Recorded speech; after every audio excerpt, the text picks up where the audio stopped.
اور جب ان کے بارے میں عذاب کا وعدہ پورا ہوگا تو ہم ان کے لیے زمین میں سے ایک جانور نکالیں گے جو ان سے باتیں کرے گا۔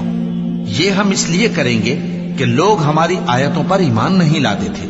اس روز ہم ہر امت میں سے ایک بڑے گروہ کو جمع کریں گے جو ہماری آیتوں کی تکذیب کرتے تھے، پھر ان کی جماعت بندی کی جائے گی اور ان کے ظلم کے سبب ان کے حق میں وعدہ عذاب پورا ہو کر رہے گا تو وہ بول بھی نہ سکیں گے۔ اور تم پہاڑوں کو دیکھتے ہو تو خیال کرتے ہو کہ مضبوط جمے ہوئے ہیں، مگر وہ اس روز اس طرح اڑتے پھریں گے جیسے بادل۔ یہ اللہ کی کاریگری ہے جس نے ہر چیز کو مضبوط بنایا، بے شک وہ تمہارے سب افعال سے باخبر ہے۔ جو شخص نیکی لے کر آئے گا تو اس کے لیے اس سے بہتر بدلہ تیار ہے، اور ایسے لوگ اس روز گھبراہٹ سے بے خوف ہوں گے، اور جو برائی لے کر آئے گا تو ایسے لوگ اوندھے منہ دوزخ میں ڈال دیے جائیں گے۔